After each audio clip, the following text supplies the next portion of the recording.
edition of the Patriots Pulse Preview Show. I'm John Serenitas, and I'm joined by my partner, Kevin Stone, and we are coming to you live from our hotel room here in Santa Clara. We're down the street from Levi Stadium, where today the Patriots will attempt to make history. They will attempt to be the first franchise to win a seventh Super Bowl in the Super Bowl era when they take on the Seattle Seahawks. Kickoff, of course, is tonight at around 6:30. And Kevin, obviously, it's been a 2-week buildup. 2 weeks ago today, you were in Denver. They beat the Denver Broncos. Then they make their way here. They're in the Super Bowl again. Hard to believe. I mean, we've talked about this all season, where when you look at this team, I think at the beginning of the year, we all said the same thing. If they can win 8, 9, maybe 10 games, possibly sneak in as a 7th seed, it would be considered a successful season. They outkicked their coverage. They went way beyond that. What a season it has been. And the hope today is that Mike Vrabel's team can culminate it all with a Super Bowl championship. But, man, it's great to be here with you, first of all, in Santa Clara. You've been here all week. Before we get into the game itself, what's the experience been like all week here? Obviously, a busy week for everybody in the media that participated in Media Week. What has that been like for you? Surreal, a whirlwind. Probably not enough words to describe it at this point. I said this to you last night. Excuse me. It'll probably hit me more when we get to the stadium today and then when we get back home. But Radio Row was really cool. Just kind of seeing, different faces, different celebrities, different former, Hall of Fame football players, a who's who really of stars. And then just being with the team at the team hotel for the 3 or 4 days that they were very relaxed the entire week. And it's really, that's due to Mike Vrabel. And we've talked about this a lot. He has been steady Eddie, even keel all season long. And we talk a lot about a team takes the identity of their head coach. This team has done that tenfold all season long, whether it's on the field or off the field. And they're doing it so far this week. Now, look, game day, they're obviously going to be nerves. It's the biggest game of their lives. So I'm expecting a little bit of jitters early on. But in terms of how they handled themselves during the week, it felt like a normal game week. You mentioned Denver a couple weeks ago. That week leading up to that game actually felt different than this one did, at least in my opinion. But no, it's been a great experience out here. As you know, obviously my first one. I know this is going to be your first one today. And it's dragged on a little bit. Being back home, I feel like you can you listen to sports radio and you sort of get the feel of what it's like back home. But, I've been out the door at 5:30 every morning, back at 6, 7 o'clock at night, just sort of taking it all in. So it's been a whirlwind, like I said, been surreal, but I can't wait for today. And I'm fairly confident that they can win this game. Ken Matthias checks in. Ken, thanks for checking in. He says, hey, gents, safe travels back. Enjoy the games. It's one game, Ken, but thank you for checking in, Ken. How's the vibe been around the team and underdog mentality? Well, I mean, I think they've embraced that role. I think they've embraced the underdog role. But here's the thing. I can tell you this, and I've never coached in a NFL Super Bowl. I never will. I mean, it's the pinnacle of the sport. So I can't speak to that. I've never coached in a game of this magnitude. I mean, I've coached in high school state title games, but a championship game is a championship game. And I think you can only embrace that underdog role for so long before the message gets stale. I think ultimately you have to come out and prove it. You have to come out and play and execute and win a game. So you can preach the underdog stuff all you want, and you can plaster stuff all over the walls and on the dry erase board. But at the end of the day, what it comes down to is you got to play a football game and win it. And so I think that stuff only carries so much weight. Do I think Vrabel's leaned into it the last couple of weeks? Do I think he's played it up? 100%, as he should. But I think at the end of the day, that's more for us to talk about and to speculate how important it is. I think within the confines of the New England Patriots, that's only going to go so far. I think ultimately these guys have to show up, step up, and play well when the lights come on at 6:30 tonight. I will say, I think defensively it might matter more, though. And it's probably mattered more the last few weeks when you heard about Houston, you heard about LA, you heard about Denver. Those guys took it personally, and they openly talked about it throughout that week. You haven't heard much of that this week because I feel a lot of people are picking Seattle, but you're not hearing about one specific unit on either side of the ball for them. But I do think defensively, of the three units, I should say, they've been the ones to take things more personally this season. Ken checks back in. He says, "My bad, meant game. No, not a problem, brother. I'm just messing with you." He says, "What was your you guys' reaction from Carlton Davis saying Christian Gonzalez will be covering JSN?" I mean, Carlton Davis has played in a Super Bowl before. I mean, I think he knows better. Part of me almost feels like he purposefully put that out there just as something that he assumed people already assumed was going to happen. And I think he just threw that out there to throw it out there. I don't read much into it only because I think that they're going to have a diverse plan with how they handle Smith and Jigba. I think that, yes, there will be times, depending on where the ball is and where they are on the field, that Christian Gonzalez will be on him in a lot of those man-to-man situations. But I also do think that you're going to see them potentially bracket and banjo him, meaning they're going to double him inside if he's in the slot.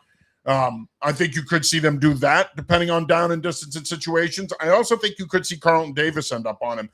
The other problem here for the Patriots is Rashid Shaheed. And Rashid Shaheed, when you look at his target share and how involved he actually is in this offense, he's actually not that involved in this offense. I mean, they primarily acquired him at the trade deadline for special teams purposes. But when you look at how much he makes his targets count, that's the issue here if you're the Patriots. He's a big play waiting to happen. So the Patriots are in a conundrum in that do you play the Davis-Shaheed matchup, especially in plus territory and man-to-man, and let him go one-on-one with him? If you do, you're risking one of those fade balls or a double move for a touchdown. So I think the Patriots recognize that they are going to have to mix and match throughout the course of this game because it's not as simple as saying Gonzalez on JSN. And from a physicality standpoint, JSN's a good matchup for Gonzalez. But I will say, Gonzalez at times has struggled in man coverage this year.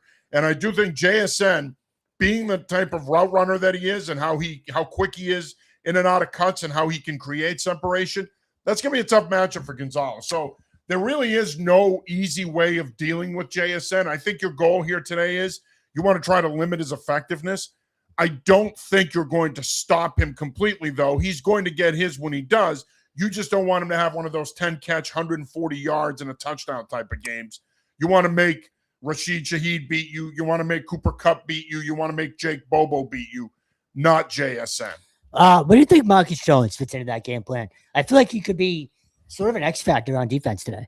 Huge. I mean, both of these teams play a ton of nickel, so he absolutely 100% can be an X factor in this game.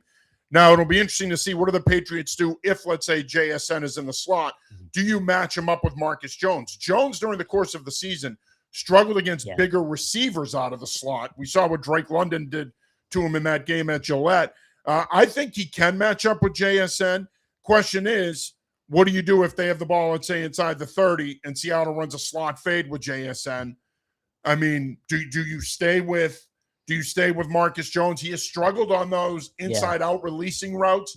Do you stay with Marcus Jones in that matchup, or do you perhaps try to be physical with him and reroute him? Remember, if he's lined up as the F in the slot, he's off the ball, which means he's going to get a free release. You need to have somebody, to your point, Kevin, that's athletic enough, twitchy enough, that can match up with him and get vertical with him. So that's a matchup you could see. I think all three of these corners are going to be matched up against him at some point in this game or at various points in this game. They have to be. I mean, you have to be versatile today. And I feel like, again, Vrabel's experience in these big spots is huge. And they've also had Terrell Williams with them this week. And he's been involved in the game planning. And, you know, it's not like he's just along for the ride and, you know, sort of a shoulder for guys to lean on. He's still actively working with this defense. So I wonder what he sort of has in mind or can come up with creatively to maybe stifle the Seahawks offense.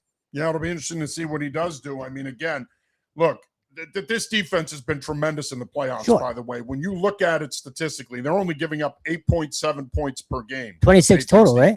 Yeah. They've given up 26 total points in these playoffs. That's second all time to the Baltimore Ravens, who during their 2000 playoff run gave up 5.8 points per game. That's less than 2 field goals a game. That's how dominant that defense was. And I said this to you before we went live. I think that's the best defense I've seen in my lifetime. I'm about to turn 51.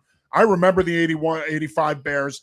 I was 10, 11 years old. I saw them play. I watched all their games. I remember that team, but that 2000s Baltimore Ravens defense, in my opinion, is the greatest defense of all time because they were just flat out dominant. People get so hung up on Trent Dilfer and managing games and their offense didn't do anything, blah, blah, blah. They didn't need to.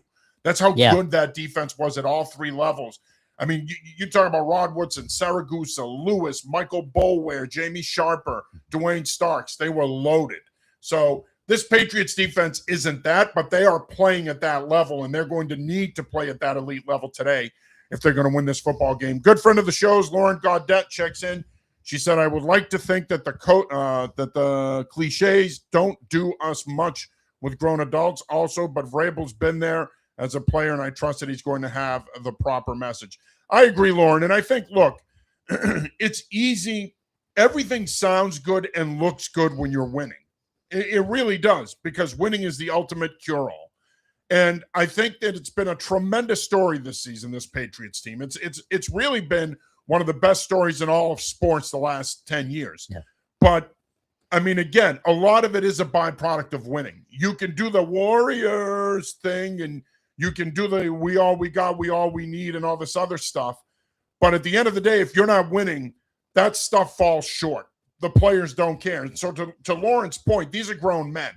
These guys should already be intrinsically motivated. They don't need you to pep talk them to get them ready to play in arguably the biggest game in all of sports. I mean, let's be honest. When it comes to a singular sporting event in all of sports across the globe, I don't think that there's one game that tops the Super Bowl. I really don't. I mean, right? I think that's fair to say. No, I mean, the Super Bowl is the sporting event. Yeah. To my point is, I don't think he's going to need to say much from an underdog standpoint this week for them to be ready to play. No, and Drake May said that during his last press conference on Thursday.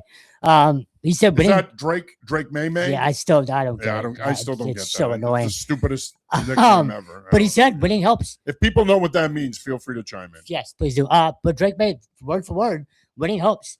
Winning helps everybody. We've talked about this all year long. And to your point, regardless of the sport, particularly in football, but regardless of the sport, the coach can say as much as you want. If you're not winning, players aren't going to listen, and it's not going to matter. So, but I do think that's where Vrabel, this experience, and we'll talk about Josh McDaniels more in a little bit, but I think his experience in this game is massive too. There's a lot of people on this staff who haven't been here, but you can rely on McDaniels and rely on Vrabel all week. McDaniels is coaching in his 10th Super Bowl. Yeah, it's just insane. So huge. I think just in terms of nerves on the sideline during the game, or, if they get down 10-0, Vrabel's going to have that calming presence that I'm not sure you have with another head coach. No, I agree. But I think I will say this, though.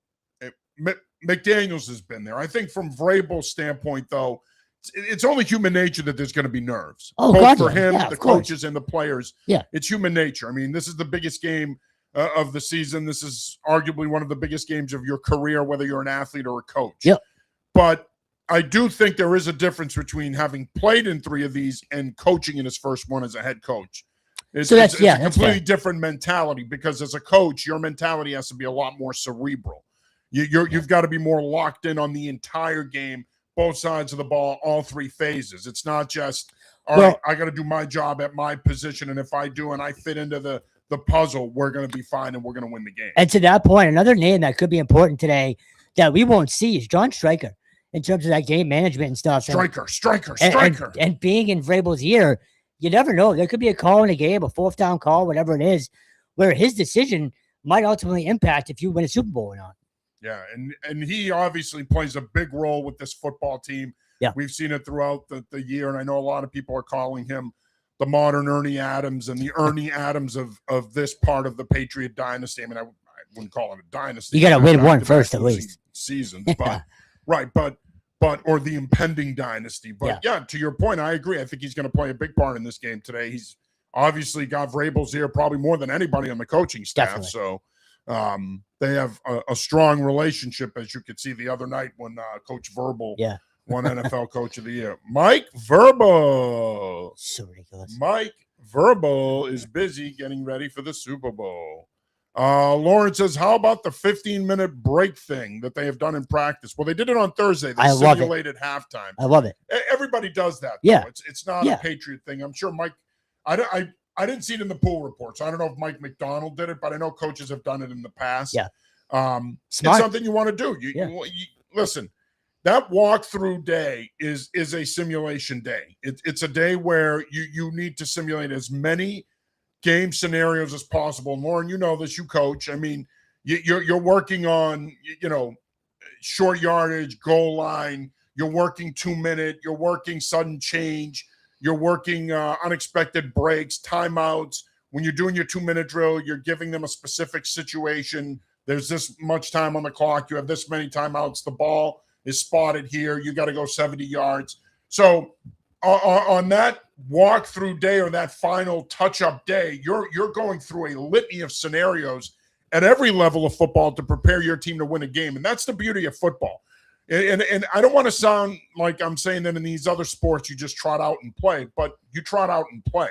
There's only so many. Like in baseball, you're going to work certain situations, firsts and thirds and outfield alignment and infield alignment. You're going to work those things, sure. So baseball is probably the other sport that I would say you work a lot of situations. But in basketball, you might work inbounding the ball from the side with 10 seconds left. You'll work situations, but situations in football are everything. You win and lose games based on your preparation in those moments. And so obviously on Thursday, Vrabel left no stone unturned. They went, not Kevin Stone, just a regular Stone. He left no stone unturned. They went through all these situations. And I think, look, we say it all the time, right? We think he's the best situational coach in the league.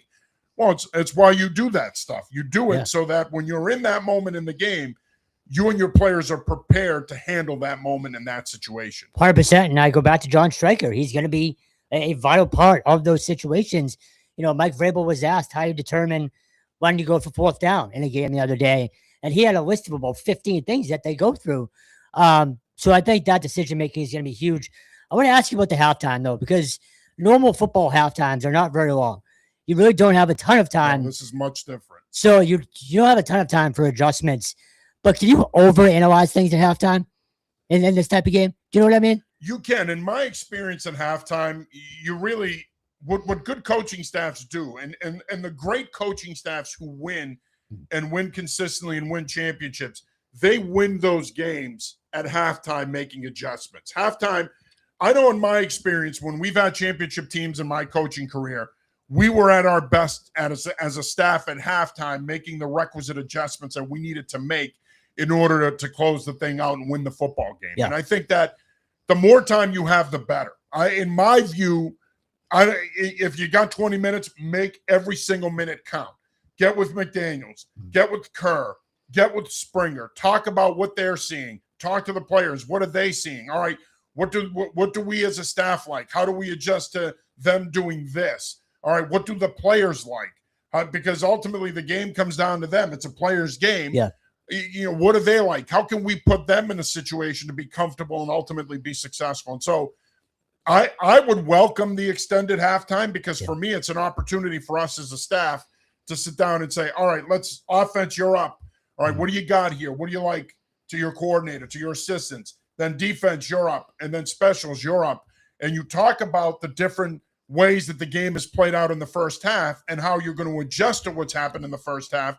And a lot of that oftentimes comes down to what the score is at the half, right? Sure. Are you winning or are you losing? If you're winning, the tone is more about, all right, what do we need to do to win this football game? What's there, what's not there? If you're losing, all right, we're down by 7, we're down by 10. How do we get back into this game, especially if we're getting the ball out of the half? What do we need to do on offense to get that score, to get us within 3 or to tie the game? So a lot of it will also depend on what the score is and how the game is playing out. Yeah. That'll depend on the amount of time they spend on which side of the ball and how they adjust. But I think that the extended halftime is huge, and it benefits both teams. Well, and you can make the argument the Patriots built their dynasty on adjustments, like on that halftime and that coaching. So if anything, I think that longer halftime will benefit the Patriots maybe more than Seattle. Yeah. Well, I mean, I think it benefits both teams. Sure. And look, I know that I know we cover the New England Patriots, but Mike McDonald is a damn good coach. 100%. I mean, for a 38-year-old, and I'm not, I don't want to sound like I'm talking about ageism here because people do it to us older folks, but for a 38-year-old who's only in his second year, let's not forget, they had a winning season last year. They might not have made the playoffs, but they had a winning season. he has done a tremendous job. He is ahead of his time. And that's the thing when you hire a coach. If you can identify that guy that has that it factor, that he can command a room, he can direct players, and he's smart and he knows the X's and O's, then you've hit a home run with your hire. And I think he has done a terrific job all year. Let's not forget, he calls the defense. Yeah. So that's the other part of it, is he calls the defense in Seattle. He knows what he's going to want on that side of the ball, but he's a terrific coach. And I think just as much as the Patriots, I think the Seahawks are going to take advantage of that halftime as well. So, no, I agree. And I wasn't trying to undersell what he's done. Hell, I'm 38, and I can't imagine coaching in a Super Bowl today. So I'll be 30. Imagine that either. I'll be 38 in a couple of weeks. But just in general, I feel like they've been a better second half team this year than most in the NFL. Yeah. That's what I'm saying. That's a very good point. That especially in Denver, they was huge. That drive was 9 minutes coming out of halftime. No, and I'm glad you brought that up, because I think that you're spot on. I mean, you see it in the way this team closes out games. That's when you know that these coaches are earning their money at halftime. Yeah, 100%. Ken checks back in. I'm not concerned about the defense getting to Darnold. It's, in my opinion, the coverage that will play in the secondary against the receivers. Do you both think the Pats defensive line can contain Kenneth Walker in the run game? I think they can. Look, I think the Patriots are catching a huge break in this game with no Zach Charbonnet. People forget Charbonnet scored 12 touchdowns during the regular season, and they were a dynamic 1-2 punch, and they complemented each other well because of their different running styles. I think not having Zach Charbonnet is huge today for the Seahawks. Kenneth Walker, look, after Charbonnet got hurt against the 49ers, Walker was able to carry the load. They finished that game off. He did a nice job against the Rams. He will be a factor in the game today. But not having to deal with the bigger back in Charbonnet, a guy who could push the pile, who can be that X factor in short yardage and goal line situations, I think it's an added bonus for the Patriots. As far as Sam Darnold and what you do against him, I've said it now for 2 weeks. I'd come after him. Yep. I would come after him. I would consistently bring 5- and 6-man pressure. I'd play man-to-man coverage behind it, and then I would blend a little bit, and I would also integrate some sim pressure and zone pressure where I'm bringing it from one side and dropping out on the other. I would try to create some confusion. I don't think at this stage of his career you're going to get him to see ghosts, but I would come after him. The other thing you got to keep in mind is that one of the things that I think Clint Kubiak has done a great job of this year with this Seahawks team as their offensive coordinator in terms of what he's done from a play calling standpoint is he has done a really good job of utilizing play action, naked bootlegs, and moving the pocket for Darnold. He changes his launch point on a pretty consistent basis, on a down-to-down basis, really, when they're throwing the football. Patriots are going to have to pressure accordingly. So I think you're going to see a lot of slot pressure today, whether it be the nickel coming off the slot from the boundary, whether they bring a double dagger from a side, where they bring the second guy, the outside guy, and the inside guy. I think you're going to see a lot of that because Seattle compresses their formation so much. The Patriots are now going to have to scheme up pressure against those compressed formations. And so I think, in my opinion, the best way you handle Sam Darnold, Kevin, is you got to come after him. They have to be aggressive. They've been aggressive all playoff long. They've done it with pressure. They've played roughly 45-50%. Yeah.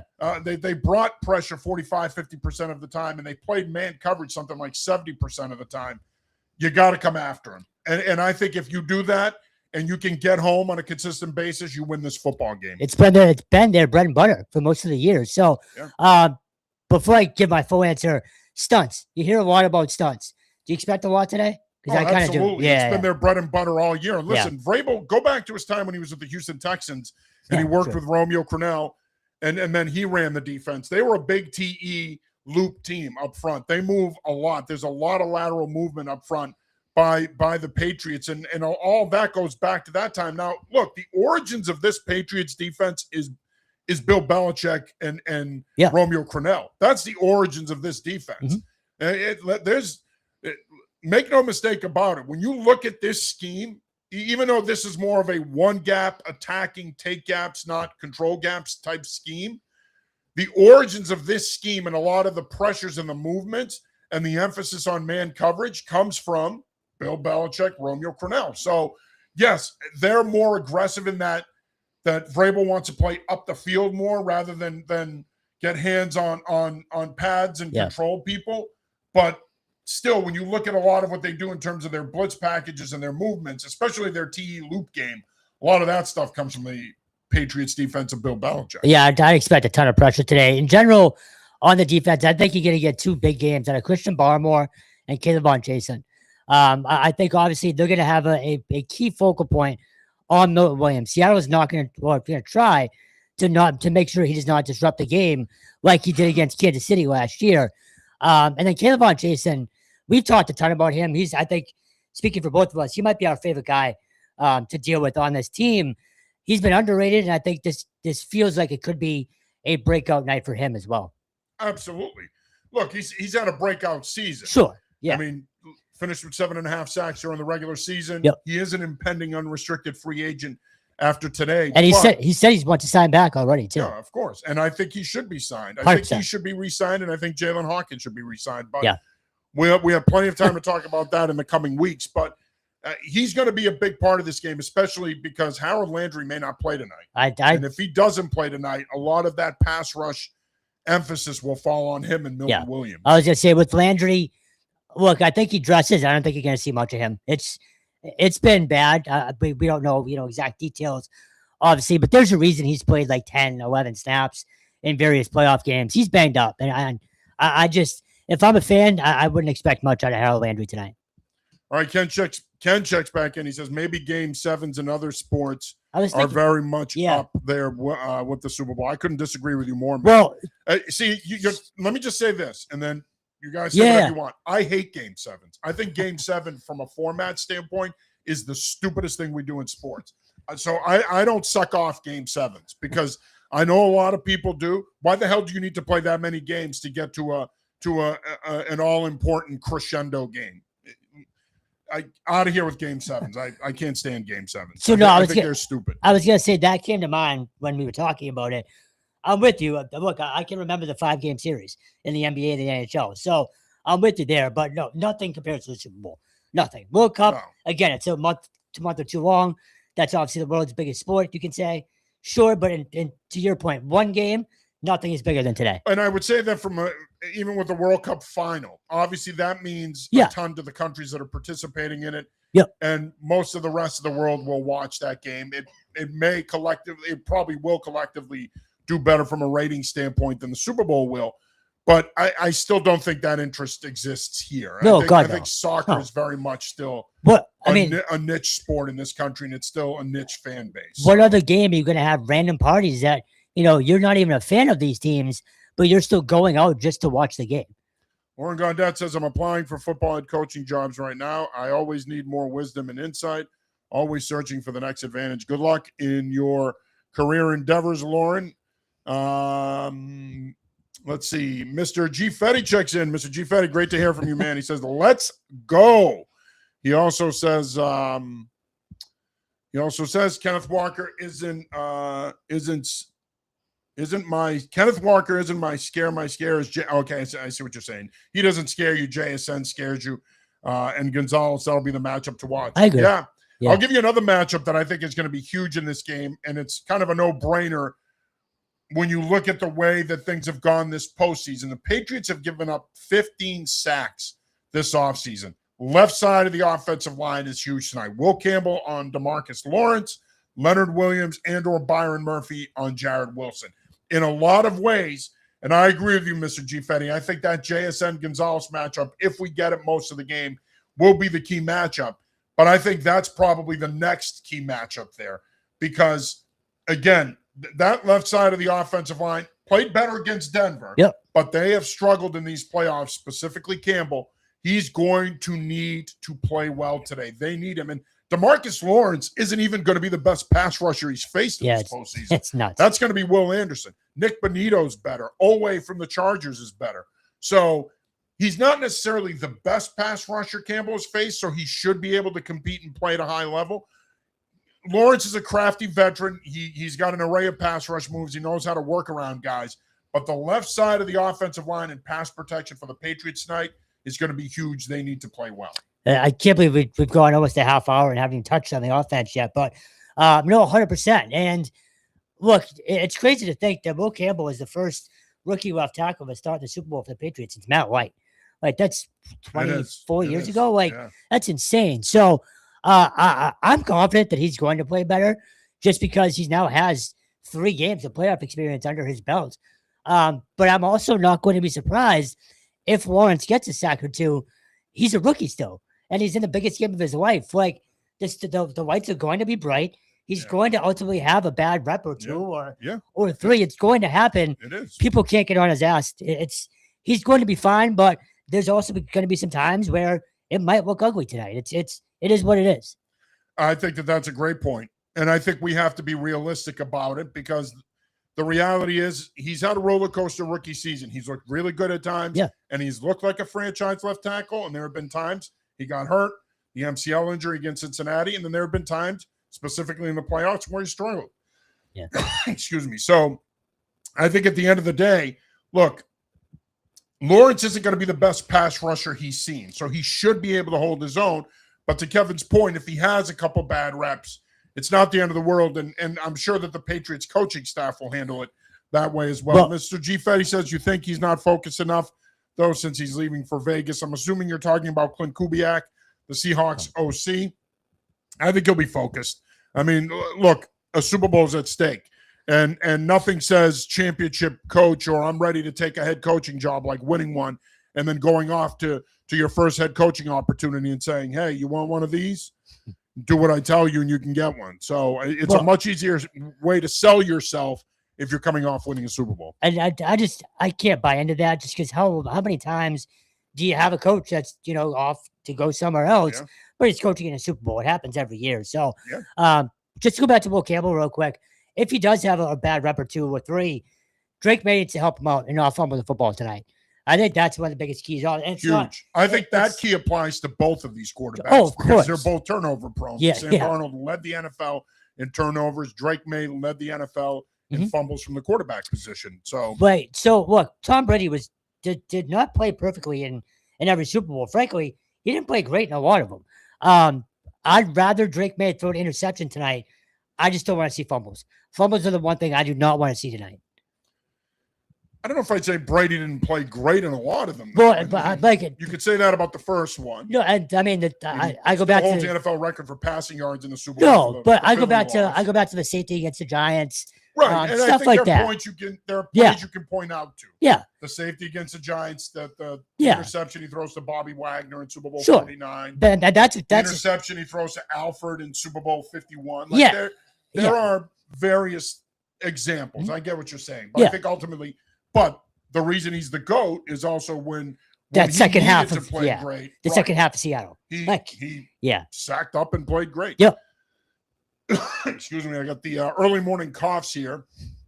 Ken checks back in. He says, how much of a distraction will Seahawks have to deal with their OC Clint Kubiak in line for taking the Raiders job post Super Bowl? We just talked about that, Ken. Once again, your Kenny come too lately.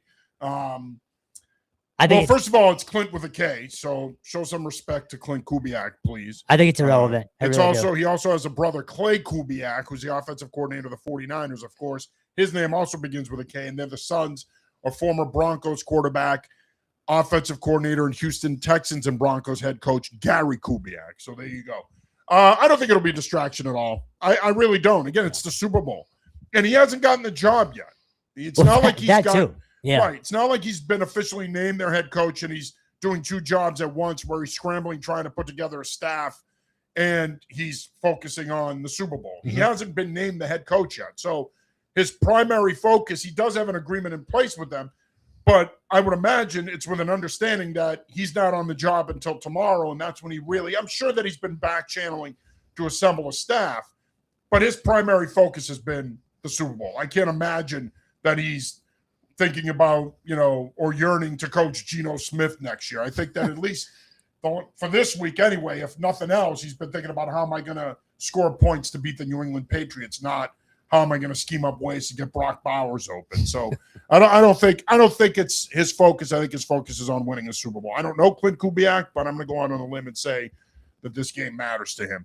I'm assuming you guys are doing a post-game show after the Super Bowl. Yes, we are. It is to be determined. Obviously, this is our first Super Bowl that we're covering, so we don't really know between field availability, locker room availability, podiums. When we do it, and we will, it probably won't be for about an hour or two after the game. So with TBD on that, we'll do our best to keep you guys updated. We'd love for you to join us. So, I mean, if they win, there's no reason for you to go to bed. So make sure that you're up. Lauren says, how about special teams? Look at what happened to the Rams 2 weeks ago. Yeah, and really, special teams screwed the Rams over in a big, big way. It cost them an opportunity to be playing in this game today here down the street. So special teams is going to be huge in this one. Your boy Jeremy Springer, his unit's going to need to make some plays for him tonight, especially in the return game. Well, I would say our boy. He loves everybody on the beat pretty much. But I don't know if he loves me. Bryce Behringer worries me a little bit. He was now look in Denver. The weather was a huge issue, and we talked to Brian Hines and I from Pat's pulpit. Talked to him post game, and he said, "Look, the objective or the directive was just get it out of bounds, get it out of bounds." But I keep going back to that 33-yard punt that almost ultimately could have cost you the AFC Championship. He needs to be better tonight, especially if these defenses are going to play like we think they are, and it's going to be a field position game. And if it's a tight game, correct. To your point, field position becomes even more important. Yeah, on the flip side, I have all the confidence in the world in Andy Borregales. I think he's been stones this year, but not Kevin Stone. No, but punting it could be a huge thing in the Super Bowl tonight. Oh no, I agree with you, man. And look, it's a third of the game, and I know that that's cliche and people say it all the time, but in games like this that could potentially be close, it tilts field position. And it could give you a field position advantage, or it could hurt you. So it could put your defense in a pretty good spot where they could potentially get a 3-and-out, get you the ball back with good field position, or it puts them in a tough spot now where they have to defend 40 yards and they go down and score, and it changes the complexion of a game. So he's going to need to have a big game. I think their return game is going to need to be really good, because I do think field position is going to be at a premium tonight when you're going up against two really good defenses that like these two teams have.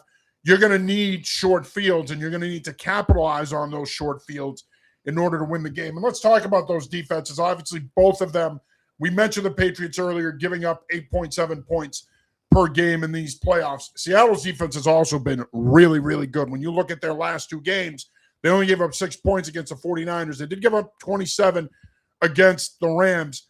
I'm not going to say that that's an anomaly, but I still think that's the Rams. That's as good a skill group as there is in the league. I'm not sure I would judge this defense on that performance. I think collectively, when you look at their body of work, Kevin, Mike McDonald's defense is really good. 100%, but we've talked about this the last few weeks. They're not the 85 Bears. They're not the 2000 Ravens.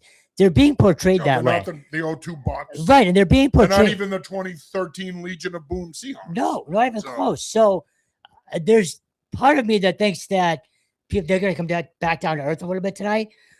Look, I think it's going to be a low-scoring game. I think. But do you really believe that? And I'm not trying to be a dick here, but do you really believe that this Patriots offense, in my opinion, has not played well in these playoffs? I know that May threw the 3 touchdown passes in the weather against Houston in the divisional round. Yeah, I don't think they've played well in these playoffs. No, they're going to need to play much better, regardless of who's lining up on the other side tonight, in order for the Patriots to pick up number 7. No, absolutely. And I'm not saying they're a bad defense or anything like that, but I do think the comparisons to some of these elite all-time defenses are a little bit out of hand.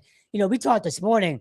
I think I saw 48 out of 58 ESPN analysts picked Seattle today. Like, it's a little overboard. That's all I'm thinking. Listen, I agree with you wholeheartedly. You know? I think the love affair with the Seahawks teams, with the Seahawk team nationally, is repulsive to me. And it's the schedule thing too. That's starting to bother me a lot as well. Well, but the schedule thing at this point should be a non-conversation, because at the end of the day, they made it to the Super Bowl. It doesn't matter what their schedule was. Right. They're here. And you can only control what you can control. You can only play and beat the people they put in front of you. That's what the Patriots did this year. But the love affair nationally with this Seahawks team is a bit much. I mean, I don't think they're as good as the national media thinks they are. Are they a good football team? Yes. They're here. They're here. They wouldn't be here if they weren't. But on the flip side, I don't think they're as good as their 2013 Super Bowl winning team. I think that's a better team. Yeah. And I could point to several other teams in recent years that have won Super Bowls or made it to the Super Bowl that are better than them. So, I mean, look, I get it. I get that people don't believe in this Patriots team. Some of it is anti-Patriot slander. 100%. I said it 2 weeks ago. I think America has PDS again. They have Patriots derangement syndrome. They can't handle the fact that the Patriots are back in a Super Bowl. And I get it. Imagine being a Jets fan. Imagine being a Browns fan, rooting for these shitty franchises who can't get out of their own way. Patriots, in essence, were bad for 2 years. Don't give me 2020 and 2022. In 2020, if they win 2 games, they're a playoff team at 9-7. In 2022, if they beat Buffalo the last game of the regular season, they're a playoff team. I don't count those as years that they were terrible. They were competitive and had a shot to make the playoffs. They were a middling team at that point. They were bad in 23 and 24. That's it. They were those 2 4-13 seasons. And they parlayed that into Drake May and Mike Vrabel, and here they are back in the Super Bowl. I'll take it a step further. Mac Jones did the rounds this week. Yeah. I think if they handled Mac Jones better and put better pieces around him, he might still be their quarterback. And I'll take it even further. I'll take it even further, I should say. They might even be in this game today. Oh, wow. I don't think – I'm telling you right now, I know Drake May's had an MVP caliber season, and Mac Jones is not Drake May. Don't get it twisted. But what I'm saying is I do think that they put Mac Jones in a position to succeed his rookie year, and then they abandoned him, and he fell on his face. Look what Kyle Shanahan did with him this year, man. I'm not saying he's an elite level quarterback. Yeah. And I don't want to turn this into the Mac Jones show. All I'm saying is that if you build it right, they could have had more success with Mac Jones.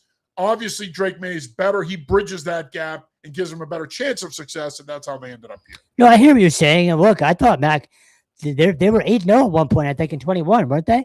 So they were. They had that bad finish. 10-8, but they fell apart down the stretch. Yeah. So I'm with you there. It's the structure. You saw it this year. So I hear what you're saying, but look, in general, it's again this whole Seattle thing. It's crazy to me. Like, they played the NFC West. Yes, it was a more difficult schedule. The Rams and the 49ers. But holy crap! Like I've never seen anything like this for a team that honestly. That Philly defense was way better last year. Like you were saying, you can go down the line of recent Super Bowl winners and find better teams than the Seattle one. And if Seattle wins tonight, I will say this. Full disclosure, if Seattle wins tonight, I won't be surprised. I think people in the media market will be. I won't be. I won't either. I won't be surprised at all if they win tonight. I won't be surprised if Sam Darnold plays well tonight. Not at all. I was a big Sam Darnold coming into that 2018 draft. Big Sam Darnold fan, I should say. Going into that 2018 draft. I thought he came out a year too early, and I think it showed up in his career. That's why he's on his 15th team. But he is as talented as any quarterback in that 18 class. And Josh Allen was my number one guy in that class. But I think Sam Darnold was just as good as him. I think he had the potential to be just as good as any of those guys physically. It just never materialized. Of course, when you get drafted by the Jets, who are a dumpster fire on a year-to-year basis, that's going to happen. So, real quick, Ken checks in. My bad, I forgot. He spells it with a K. Relax, Ken. It's okay. I didn't think you knew. I didn't think you had intimate knowledge of the Kubiaks. Let's talk about the offense. What are you expecting from Drake May and the gang? I like how Ken all of a sudden I was running the show. What will be the key matchup focus? Diggs booty versus Seattle's defense or another matchup? I think when you look at it offensively for the Patriots, if we're comparing offense to defense, and we're going to flip it here. First and foremost, you said it earlier, it starts with May. He's got to do a better job of protecting the ball. Yep. Starts there. Second of all, you got to get him off to a good start throwing the football. And I'm a big believer in rhythm throws. This is why West Coast offense coaches for years scripted plays to start games. That's why they did their first 15. Okay? I think you got to get him into a rhythm early. 3-step, quick 5, intermediate. Get the ball out of his hands quick. Don't let that pressure get to him. Perimeter screens. Find a way to get him into a rhythm early. The other thing you got to do, and it's going to be very hard to do because this is the best run defense in the league, is you've got to figure out a way to get Stevenson and Henderson going. Specifically Henderson. He's been a non-factor in these playoffs. And I know a lot of the TikTok and ex-football coaches that are out there, the people that have never coached a second of football but break down film, those people are pointing to the fact that Travion Henderson doesn't know how to run with the ball in his hands because he's running into blockers. I call bullshit on that. I think the bottom line is Ramondre Stevenson has proven to be more reliable, more versatile, and that's why he's playing more snaps than Travion Henderson. You can coach that out of a back. If you're running duo and he runs into a double team, you can coach that out of him on film. But that's not a reason not to play the guy. They've had 2 weeks to prepare for this game. he's got to be a big part of the plan today because he gives you the one thing you don't exactly have an abundance of, and that's speed. He's your fastest skill player. He's a guy that can change the complexion of a game on one play. You got to find a way to get him the ball early. He's a big X factor for me offensively for them. As far as the receiver defensive back matchup, all week long, Kevin, we've heard about cover 6 and cover 6. How are the Patriots going to deal with quarter, half? I'm here to tell you that it's not a big deal, okay? I've coached for 32 years. I've run cover 6 as a defensive coordinator. I've coached against it as an offensive coordinator. You pick a side, you attack that side. Typically, you attack the quarter side, especially out of trips or any kind of compressed 3 receiver to a side formation. The Patriots will have plenty in this plan to attack cover 6. And I know people were playing around with the next-gen stats this week and the numbers and when Drake May seen cover 6, blah, blah, blah. Give Josh McDaniels 2 weeks. He'll have a plan to attack that coverage. I'm not worried about that. What I am worried about is, can these receivers win one-on-one against that secondary, which I think is very good with Reek Woolen and with Witherspoon, Julian Love. Nick Emanwari, the rookie from South Carolina, has been tremendous. He is a 3-level difference maker for them. Can these Patriot receivers separate one-on-one, regardless of whether they're in man or zone? Can they separate one-on-one down the field? Can they create that separation? If they cannot, that puts the Patriots in the bind because, like it or not, Kevin, the Patriots rely a lot on the deep ball to have success offensively. So I'll start there. They've had trouble getting open a lot this season. I mean, we've watched them up top every Sunday. That is going to be a huge factor. In terms of, X factor guys, I'm with you on Henderson, but for me, it's out of the backfield as a pass catcher. I think you need to get him more involved and get him in that open space. I go back to a national championship with Ohio State, which I know you're a big Ohio State guy. That's where I feel like he could be at his most dynamic tonight, is as a pass catcher in free space against the linebacker or whatever it might be. And then Matt Collins, I feel like he's due for a breakout game. And his size alone, and talk about, guys struggling to get open. I feel like his big body, Drake can look for him in tight spaces and stuff like that. So I'm expecting those 2 guys to really be the X factors on offense. Yeah. Oh, they're going to have to be. Lauren checks back in. If we have playoffs, Drake May, I don't see a Patriots win here. No, neither do I. He's going to have to play way better than he has in the playoffs. I agree. And I think he's going to. And I know we've talked a little bit about weather this year. That Denver game, no one was going to move the ball in that one. Once the second half started. And then, he was okay in the Houston game. But today's going to be perfect. It's going to be like 65 and beautiful. So if he's ever going to have one of his or his best game to say, or to date, I should say, it's going to have to be tonight, and I think it will be. Yeah. I mean, he has no excuse. It sounds like his shoulder is feeling fine. That's a non-issue. He even made the point when they got out here last weekend that just from being out here, the warmer weather, and I think that's a thing, by the way. 100%. I really do. This is why people, as much as people want their white Christmas, and they talk about loving the seasons up in New England, talk to people now. They can't wait to get out of here for February break next week. So, I mean, not out of here, but out of there. So my point is the weather does matter, and I think you bring up a good point. The conditions are going to be fine. It sounds like his shoulder's fine. Should be a non-issue. As long as they can protect him and they get him into a rhythm early, I think he is positioned to have one of his best games of the season for sure. Well, yeah, and just real quick, Josh McDaniels, we were watching, it's funny, this morning, we were watching the 14th Super Bowl, and having Josh McDaniels by his side tonight, when he does get nervous. Coaching in his 10th Super Bowl, that's huge. It's huge. And again, I go back to, say they fall down 10-0. Josh McDaniels is not going to panic. Mike Vrabel is not going to panic. You can't overstate how much that confidence being instilled in Drake May could help tonight. Yeah. And one thing we know for sure is this game's not going to be too big for McDaniels. No, that's God, for sure. No. He's going to be under control. He's going to be poised. He's going to know what he wants. And that's going to permeate throughout the rest of the offense. I do think early on you might see Drake a little jittery. Maybe they go 3-and-out on their first possession. He misses a guy. Brady had bad starts too. Yeah, but exactly. But he'll get him into a rhythm. Yeah. He'll get him into a rhythm. Mr. G. Fetty says Stevenson fights for extra yards. Henderson just needs to cut it up. I think he's great running outside, but not inside. I think you make a great point, man. I agree. I think they need to get him going on outside zone. They need to get him going on jab power, which he has scored on this year. Get him going on a crack toss, a regular toss. I think try to get him outside where he can see it. He can square up, stick his foot in the ground, and get vertical. I think if you do that, I think he can have a lot of success. Ken checks back in. He says, if the Patriots get down early by 10 to 14 points, will that be too steep of a hole to come back from? I think so. I think if you're down 14 in this game, I don't think we're going to see Super Bowl 49 all over again. This team has had some come from behind wins this year. The Buffalo game up in Buffalo on Sunday Night Football comes to mind. But I think against this defense, against that coach, I think it's going to be tough to overcome if they're down by 14, let's say, midway through the fourth quarter. Well, so I can't talk about McDaniels and Vrabel, instilling that confidence and then say, yeah, it's too big. So I actually don't think it'll be too big. Now, if we're talking 21-0 at the half, then I think you're screwed. But 10 to 14, sure, it's going to be difficult. It's a Super Bowl, and that's a good Seattle defense. But I do have confidence that they can come back from that type of deficit. It obviously won't be easy, but I wouldn't fully count them out. Yeah. You mentioned Brady, of course. It's been a whirlwind week for him. The week starts off with him talking about not having a dog in the fight, and then he backtracks the last couple of days, posting pictures on Instagram and talking about all his friends that he has here and everything else. Mike Vrabel, and all the other people that he knows in the organization. Any thoughts on Brady's week? Yeah, either don't say anything at all or just say the Patriots. Even if you don't believe it, you have a statue outside. Like, dude, what do you mean you don't have a dog in the fight? You clearly do. I know you're an owner. I know you're a broadcaster.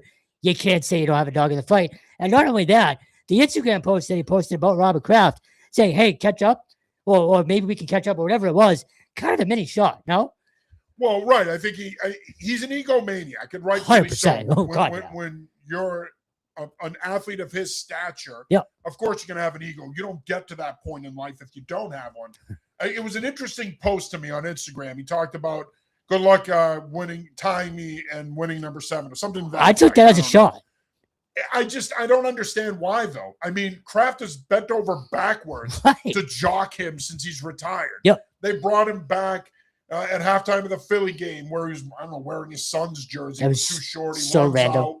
Out, does the LFG, and then he tells you that he's a Patriot for life, and then we'll see you June 12th and all this other stuff.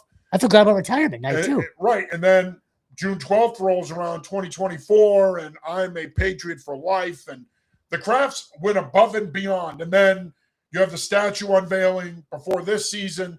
Like, here's my issue with it. I have 2 issues with this. One, I think that the fan reaction's been a little over the top and stupid. As always, though. They're fans. Yep. Okay?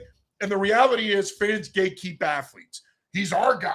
He's our guy. He played here. And in fairness, I gatekeep Brady.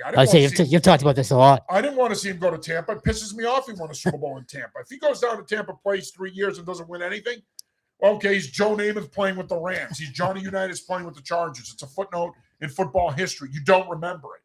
So it pains me to see that he went down there and won with them. But the other part of this is, and I'm looking at it from 2 different perspectives, to your point, just come out and craft a response. Just lie. To where you say, look, I won 6 Super Bowls there, many great memories over the course of 20 years. Right. I am truly a Patriot for life, despite the fact that I'm an owner in the league now and a broadcaster. I wish him nothing but the best. I wish, Mr. Kraft nothing but the best. And I'm hoping for a great outcome for them. That's all you got to say. Simple. And if he does that, it's a non-story. Nobody's talking about it. But it's tone deaf when you sit there and say, I don't have a dog in the fight. And then on top of it, it's tone deaf because you know how revered you are in the New England market. You know that Patriot fans put you on a pedestal. So how could you sit there and say you don't have a dog in the fight when that's the franchise you cut your teeth with? And I'll say this. There's only 2 athletes in Boston sports that I revere, Tom Brady, Larry Bird. It's always, as I choke, it's always bothered me. I'm really fired up. It's always bothered me that Bird has never really come back and embraced the Celtics. Never. It's always bothered me. And it's kind of how I feel here. And again, I think the organization has gone out of their way to embrace Brady for him to not reciprocate, at least initially. Apparently he is now. I think it's pretty sad, but I also think it speaks to Brady became corporate somewhere around 2006, 2007. He hasn't been the same guy. This is corporate Tom Brady. If you're not paying him to make an appearance, if you're not cutting him a check for some reason, he's not going to do your bidding. And I think at the end of the day, even something as simple as wishing the Patriots luck in the Super Bowl, apparently, at least in the beginning, was too much for him. All right. We've got about 5 minutes left here. Again, we'd love to hear from you guys. If you have any final questions, comments, thoughts. Again, Patriots playing the Seattle Seahawks tonight in Super Bowl 60. With a win, the Patriots will win their Super Bowl best 7th championship. That'll be the most Super Bowls in the Super Bowl era. Obviously, it's a big one. And, of course, as I mentioned, this is the 60th Super Bowl being played. So a lot of history on the line here tonight between the Patriots potentially winning number 7 and, of course, this being the 60th edition of the Super Bowl. It is taking place down the street from here at Levi Stadium. We are staying in Santa Clara. Most of the media members from our market are staying in downtown San Francisco. I think after me and Stone went through there last night, we're like, thank God we're not staying there. I don't make a lot of bright decisions. Staying out here is the smartest thing I've ever done. Yeah. And you and Smart typically don't go. No, God, no. That's why I'm a writer. Yeah. So, and again, if you guys have any final comments, feel free to join. The participation has been awesome this morning. Our regulars have been on with us talking football. We love it. It's why we went live here. It's about 8:15 in the morning here. So I've been up since 4:30. Yeah, we've been up since 4:30, 5 o'clock. I mean, it's Christmas morning for us as kids. Final thoughts here, Stone. Obviously, I want to get your final thoughts on this one. How do you see it playing out, and give me a prediction? I'll just start with the week overall. This is incredible. I know you would thank you if you had not approached me 5 years ago. As I choke, 5 years ago, this doesn't happen. So I know you would thank you, and obviously all of our viewers for this season to thank you. But in terms of the game, look, the fandom is coming back, at least for me today, and it did in Denver. We've talked about this. Covering this team, you have to sort of eliminate that fandom. You just, it's part of the job. You got to be a pro. I tell my best friend that all the time. He's always like, oh, you don't go to Patriot games with me anymore. You don't root for them like you use, blah, blah, blah. I'm like, well, when you're in the business, you got to be a professional. Yeah, you can't do it. And you can't be a fanboy. There's only one guy in our market that pulls that off, and that's Jerry Thornton. That's about it. So that's true. The fandom has come back. I'm as nervous as I've been, as a fan 10, 15 years ago. And by the way, I still love the Patriots, and I'm a fan. Of course. But you've got to be professional. But a day like today, like we just said, we were up at 4:30 ready to go. I'm nervous as hell about this game, frankly. I've had sort of a weird confidence throughout this playoff run that sort of isn't there this morning, and that worries me a little bit. But I keep going back, and I kept saying this to you last night. Sam Darnold is going to be Sam Darnold again at some point. At least I can't get that sort of thought out of my head. So I feel like he's going to give you a turnover or two. And the way this team has found a way, no matter what it is, 10-7 in Denver or a shootout, whatever it might be, they found a way. I think they do find a way tonight. I'm going to say a walk-off Andy Borregales field goal. I'm going to go original score from the 0-1 Super Bowl. So let's go 2017 Patriots. Yeah, I think this is going to be a close game as well. I think it's going to be a lower scoring game. I don't think some people on ESPN were saying 44, that was insane. 17. I mean, come on. What makes you think that they're going to score 44 effing points when this defense that they're going up against has only given up 8.7 points all playoffs long? And their offense is good, but it's really, if Houston's healthy, if Schultz and Collins are healthy, that offense is comparable to the Seattle offense. Mm-hmm. You could say Darnold's playing at a higher level, so I'll give you that. But, I mean, I don't know where the 44 points came from. Like, talk about being stupid. I mean, I then you wonder, how do these people get to where they get? It's ESPN for you. Yeah. Nonetheless, I digress. I think this is going to be a close game as well. I could see it being a 20-17, 24-21 kind of game. I think ultimately what it's going to come down to is three things. One, quarterbacks and taking care of the football. I think that's going to be paramount tonight. Both of these quarterbacks are turnover prone. One of them is ultimately going to make that mistake tonight, turn the ball over in an inopportune time. Whoever that is, I think, could potentially cost their team the game, especially if it happens later in the game. Another big key is going to be who wins the trenches, who wins in the trenches, who plays better up front on both sides of the ball. Neither one of these offensive lines are great. These two defensive lines, however, are elite. They will have the upper hand tonight. Whichever offensive line plays the best will give their team a chance to win this game. And whichever defensive line dominates, like they have at times this season, that team will give themselves a pretty good chance to win the game. And I think the third thing is, and it comes down to coaching. I think Mike Vrabel is the best situational coach in football. I think if this game is close, I think the Patriots have an advantage with him in a key opportunity, in a key moment in a game. I think he can potentially swing it in their favor. Coaching will matter. I think, look, if you're the Patriots, You've had 2 weeks to prepare for this game. It's no secret what they do. They're not super aggressive. They don't get after you. They're a big base pass rush coverage defense. You've got to be able to attack it. You've got to be able to protect Drake May. If they do that, they'll be fine. I don't think personally, Kevin, either one of these teams is going to run the ball great, as good as Kenneth Walker's been for Seattle this year. I don't think that they're going to – I'd be surprised if he went over 100. I really would. Yeah, I don't think they're going to run the ball great. Now, a lot of that will also depend on whether or not Robert Spillane plays. Sure. And I think he will, but he's not going to be 100%. But that will be a factor in this game. I don't think either team's going to run the ball great. No, but I will say Ramondre Stevenson has been at his best this season. This has been the best he's looked all year, or throughout his career, I should say. Yeah. No, I think that's a valid point. So as far as a final score prediction, I think it's going to be 24-21 Patriots. I think they figure out a way to get it done. Again, I know it's a homer pick. I've been going back and forth all week. At various points, I think Patriots will be right there with them, but I think Seattle ultimately pulls away late.